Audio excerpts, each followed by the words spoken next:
Rádio Rio de Janeiro passa a apresentar o programa Estudo das Obras de André Luiz. Vamos refletir sobre o livro Os Mensageiros. Produção e apresentação, Marco Antônio e Tereza Cristina. Olá, caros ouvintes da Rádio Rio de Janeiro. Estamos começando mais um programa do Estudo das Obras de André Luiz. Estamos atualmente estudando o livro Os Mensageiros, psicografado por Francisco Cândido Xavier, pelo espírito André Luiz. Amigos ouvintes da emissora da Fraternidade, Rádio Rio de Janeiro, novamente aqui estamos para darmos continuidade ao estudo da obra Os Mensageiros. Nós, no programa passado, terminamos o capítulo 8, iniciamos o capítulo 9 e comentávamos sobre o que o Arcelino, O Arcelino, no final do capítulo 8, ele falou do esclarecimento que ele teve e por isso ele não tem desculpa, citamos isso, em que no Evangelho Jesus, Allan Kardec relata os dizeres de Jesus, que muito se pedirá àquele que muito recebeu, está no capítulo 18 do Evangelho segundo o Espiritismo, comentamos sobre isso, e iniciando o capítulo 9, nós comentamos que ele diz aqui que muitos grupos se mantinham em palestra, interessante e educativa. Falamos sobre isso, da obrigação que os habitantes da colônia têm em colocar o seu pensamento em coisas boas, em coisas de progresso moral, e com isso as palestras, as conversações também sadias, para que se mantenha um bom ambiente na colônia, já que é uma colônia de transição, preparando os espíritos para uma nova oportunidade, os espíritos daqueles falidos, para uma nova oportunidade reencarnatória, E para isso precisa de um bom ambiente, Claro, com certeza. Como é que o aluno vai conseguir estudar num ambiente ruim, todo desfavorável? E também comentamos sobre o que eles disseram das derrotas sofridas na Terra. Comentavam sobre as suas derrotas, o que aqui é muito difícil de acontecer, porque o nosso orgulho ainda impera. O outro é que erra, eu não. Eu me engano, a gente até muda, mas o erro é do outro. Então, as derrotas, quando se comenta aqui as derrotas sofridas, suas derrotas, a gente está reconhecendo que errou. Isso é muito importante, que é o que acontece, a gente sempre lembra, em certos grupos. Por exemplo, que se reúnem para comentar os seus erros, os seus vícios, que, por exemplo, é o alcoólatra anônimo, os narcóticos anônimos, etc. Fizemos isso, comentamos sobre isso, e agora vamos dar continuidade a partir do 3º parágrafo. Isso. Uma dessas, em que o André Luiz vai relatar uma dessas conversações. E ele começa assim. Fiz quanto pude, exclamava uma velhinha simpática para 2 companheiras que a escutavam atentamente. No entanto, os laços de família são muito fortes. Olha, a gente, dá uma paradinha aqui. Os laços de ela diz que, ela não diz o caso, mas ela já diz que os laços de família são muito fortes. E são mesmo. Mas aí a gente tem que exercitar sempre aquilo que a gente fala, que os espíritos recomendam. A gente não, que os espíritos recomendam e a gente repete aqui. Não é nada nosso, tudo é emprestado. A gente tem que treinar isso no pensamento. A gente não pode dizer que é meu ou que é minha. É meu marido, é minha esposa. É minha esposa, sim. É meu marido, sim. Aqui no compromisso que eu assumi na Terra. Mas ele não é propriedade minha. O carro não é, apesar de eu ter tido esforço do trabalho comprado, também o carro também não é. Se as coisas não vão ficar aí, as pessoas também vão ficar aí. E muitas vezes não nos acompanham na desencarnação, como é o caso do próprio André Luiz com a sua mãe. Continuando. Algo se fazia ouvir sempre, com voz muito alta em meu espírito, compelindo meu desempenho da tarefa. Ela também foi preparada no mundo espiritual, se ela está lá no centro de mensageiros. A gente lembra que ela também foi preparada para a tarefa. Por isso, ela ouvir essa voz que ela dizia muito alta, Ela era médium, ela conseguia ouvir claramente o chamado dos espíritos para que ela começasse a tarefa dela, E isso aí são o que ela fala aqui, ó. Algo se fazia ouvir sempre com voz muito alta em meu espírito. Ela dá a entender que ela não está escutando, mas é o espírito, é aquela intuição. Era médium. A intuição. Então, algo se fazia. Essa questão da intervenção, da influência que os espíritos exercem. Quando responderam a Allan Kardec, na pergunta 459 do Livro dos Espíritos, né, ele responde que a influência dos espíritos é de tal ponto que eles nos dirigem. Então, nessa questão da influenciação. Agora, os bons espíritos têm que encontrar campo em nós para que essa orientação se faça mais viva, mais assim intensa. Mas precisa do campo. É como a sintonia de rádio. A gente está aqui na Rádio Rio de Janeiro e aí sintonizando pelo rádio ou pela internet, mas tem as ondas da antena da rádio, elas se espalham, mas nós temos que ter o nosso aparelho receptor sintonizado com essa onda. É o mesmo raciocínio. O aparelho receptor somos nós, nosso pensamento, nossa mente, e a emissão são dos espíritos bons, da antena da rádio. E aí precisa de uma sintonia em nós para eles. No caso aqui do computador e da rádio, a gente faz com o dedo, mas aqui na realidade nossa com os guias é pelo comportamento nosso, pelo pensamento. E aí continua. Mas e o marido? O problema já é o marido, olha só. Amâncio nunca se conformou. Se os enfermos me procuravam no receituário comum, agravava-se-lhe a neurastenia. Se os companheiros de doutrina me convidavam aos estudos evangélicos, revoltava-se ciumento. Que pensam vocês? Chegava a mobilizar minhas filhas contra mim. Como seria possível, em tais circunstâncias, atender a obrigações mediúnicas? Essa senhora, pelo que a gente está vendo, ela ainda não tem a consciência plena que ela errou por conta dela. Ela está colocando a culpa no marido e nas filhas. O Otávio e o Acelino, eles já estão mais conscientes de que eles tiveram uma participação muito grande na falência. Ela, por enquanto, ela não está conseguindo entender, né? Depois ela vai ser até questionada pela amiga, porque, por enquanto, ela está dando a entender que ela fracassou na tarefa mediúnica, porque ela era uma médium receitista.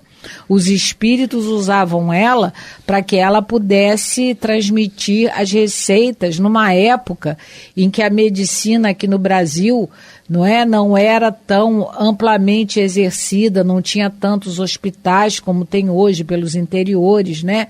E até mesmo em bairros distantes das capitais. Então haviam muitos médiuns vieram com essa tarefa mesmo, a tarefa de cura. Médium receitista, que não é de cura, mas transmite a receita do mundo espiritual. E ela está alegando que o quê? Que o marido, toda vez que alguém ia lá, batia na porta para pedir receita, o marido ficava nervoso.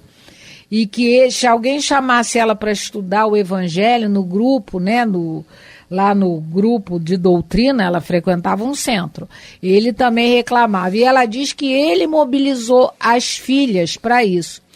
Então, eu lembrei, quando eu estava estudando esse caso dela, que o Paulo Renato, ele traz um relato para a gente de uma tia da esposa dele, que era uma médium receitista, e na época, há muitos anos atrás, no século passado, ela trabalhava com o irmão Cruz.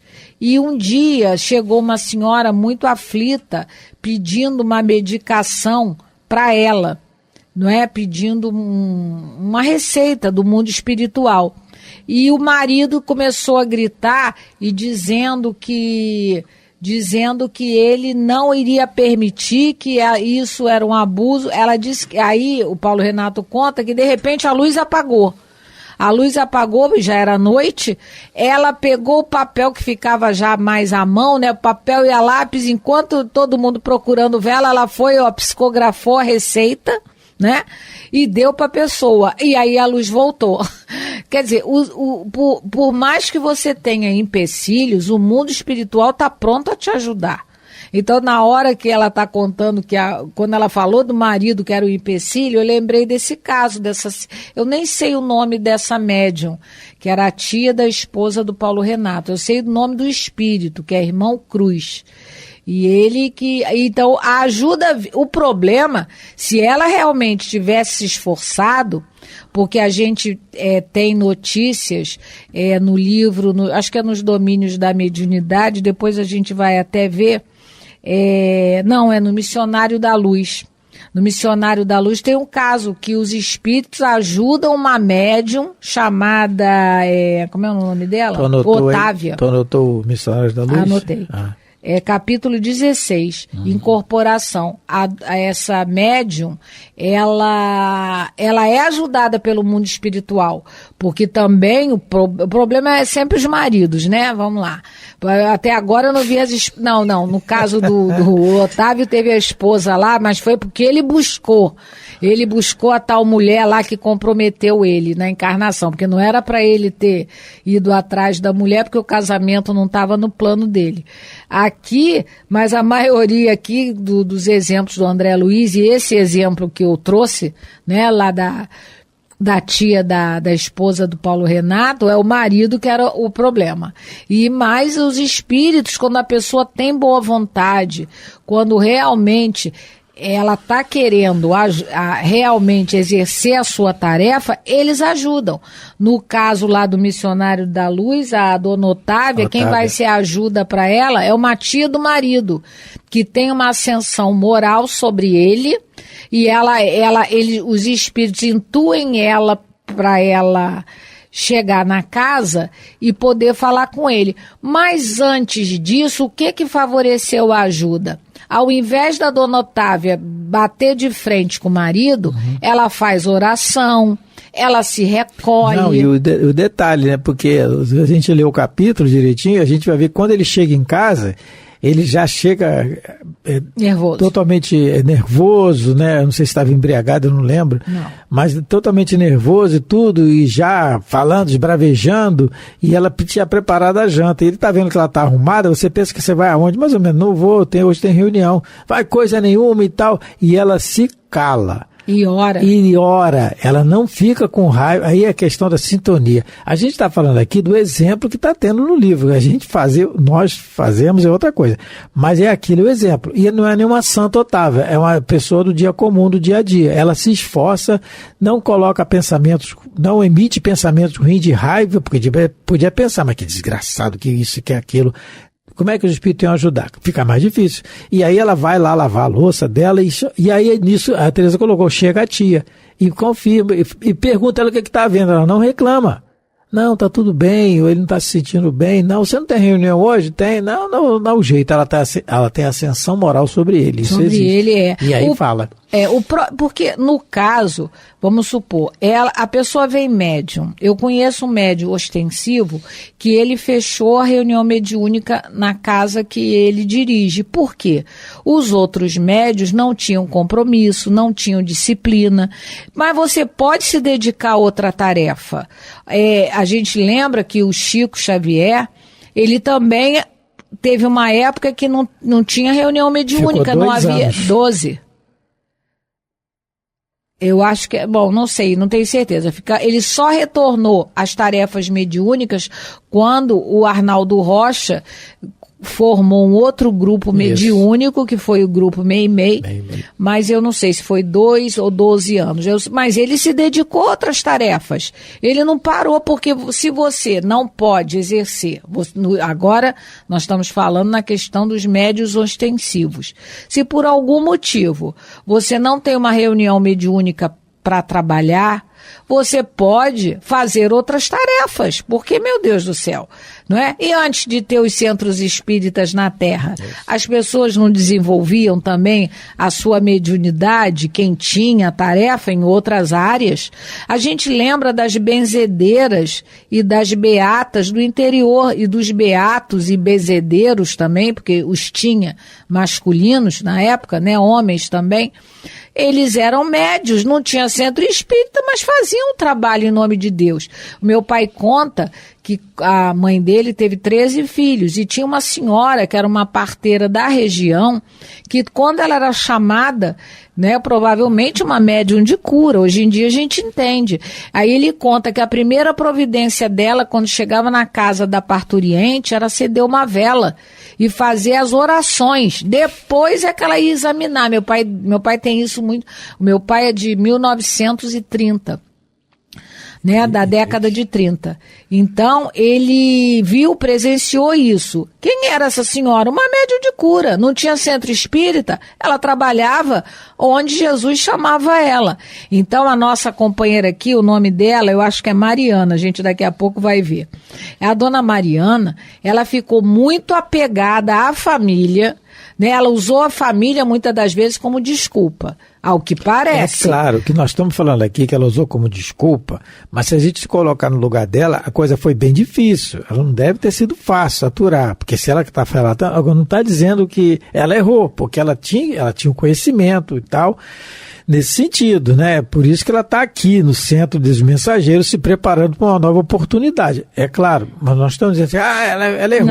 Não, ela se errou, a gente está no lugar dela, talvez repetíssemos o que ela fez ou até pior. Sim. Não é isso que nós estamos falando, nós não estamos aqui colocando a pessoa em julgamento, não é nada disso, nós estamos analisando o que está o que ela está contando. Ela está relatando, né? Nessa questão do erro. E a gente vai ver que a companheira dela consegue alertar ela para que ela não fique nessa defensiva toda que ela tá, porque ela só tá colocando, ela tá dizendo que ela fez o que pôde, mas se ela fez o que pôde, ela não estava ali nessa reunião de médios fracassados, porque a reunião foi para médios fracassados. Sim, gente, todo médio que leva a sua, médio de tarefa, nós estamos falando médio de tarefa, todo médio de tarefa, né, que vem com o corpo preparado, que é médio realmente, que vê, e ele vem com aquele compromisso, não tem nenhum que não tenha dificuldade. Se ele está procurando seguir corretamente o que lhe foi ensinado, o que ele aprendeu, ele vai ter dificuldades. Não tem. O exemplo maior que nós temos aqui no nosso século XX,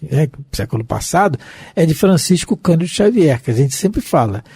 Então, aquele médium de tarefa, realmente, um homem bom, né?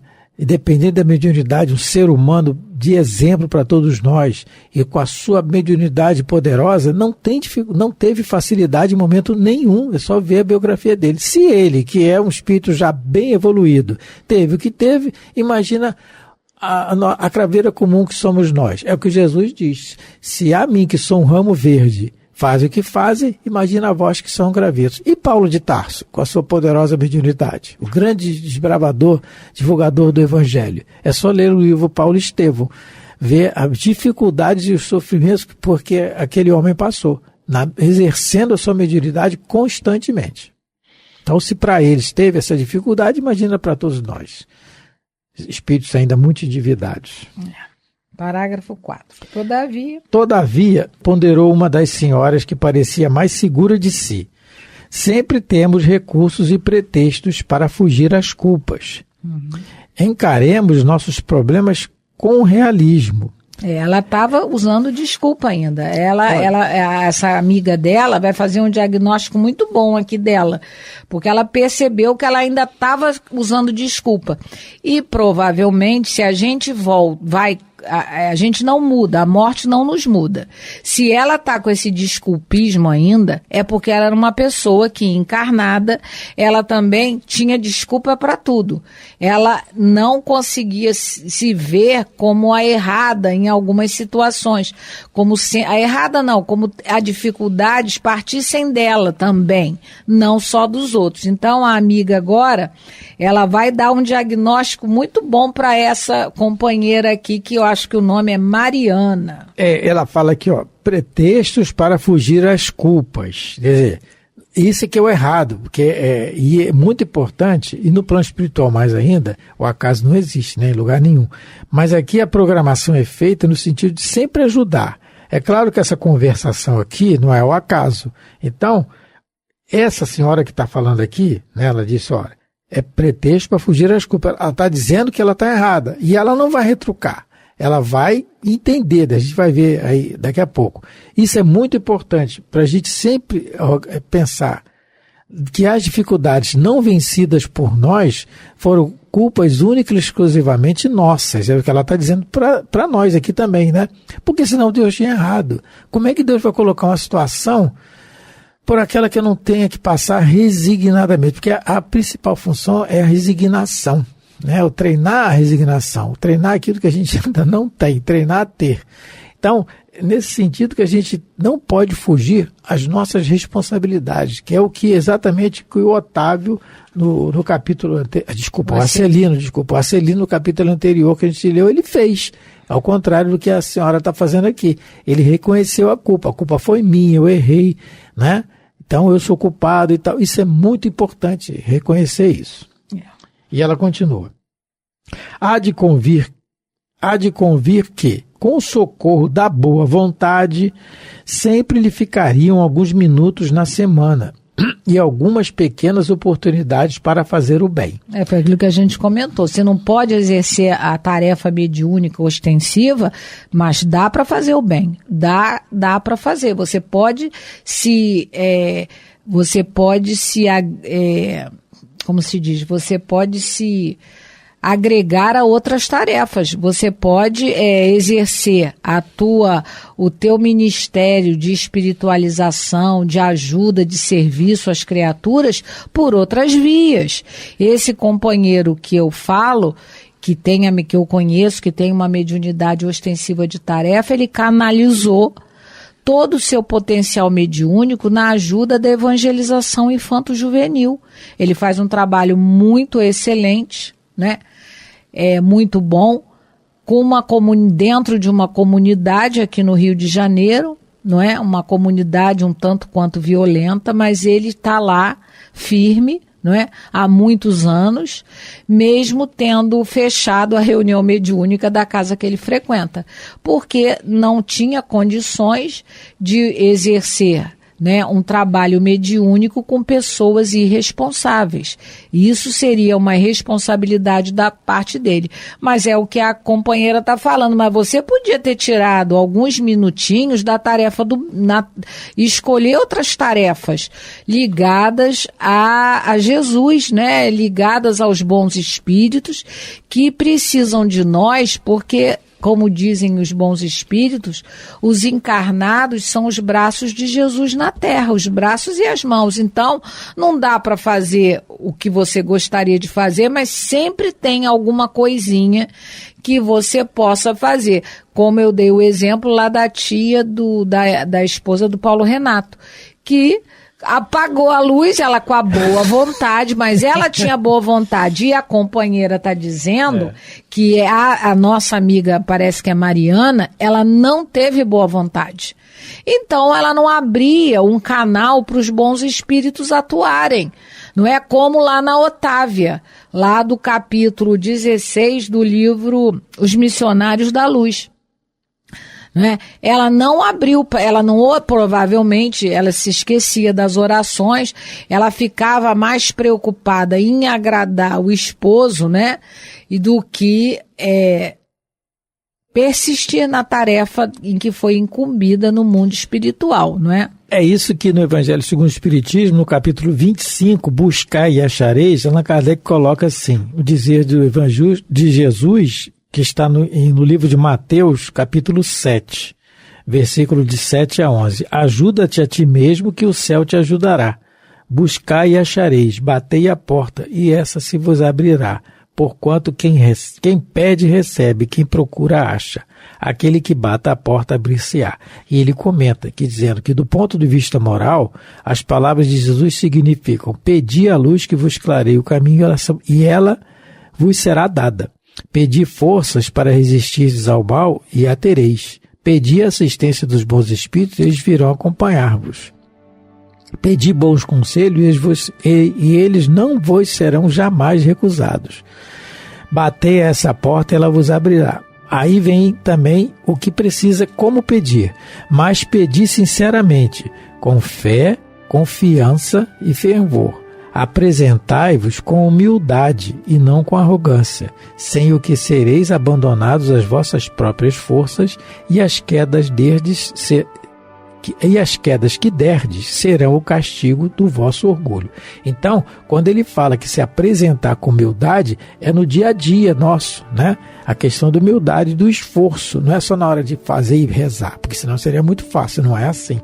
Então, é aquilo que ela falou aqui, há de convir que com socorro da boa vontade. Sim, terminamos e agradecemos a todos, lembrando que hoje estudamos o capítulo 9 do livro Os Mensageiros. Muita paz a todos, fiquem com Deus. Você ouviu pela Rádio Rio de Janeiro o programa Estudo das Obras de André Luiz, com o livro Os Mensageiros. Produção e apresentação Marco Antônio e Tereza Cristina.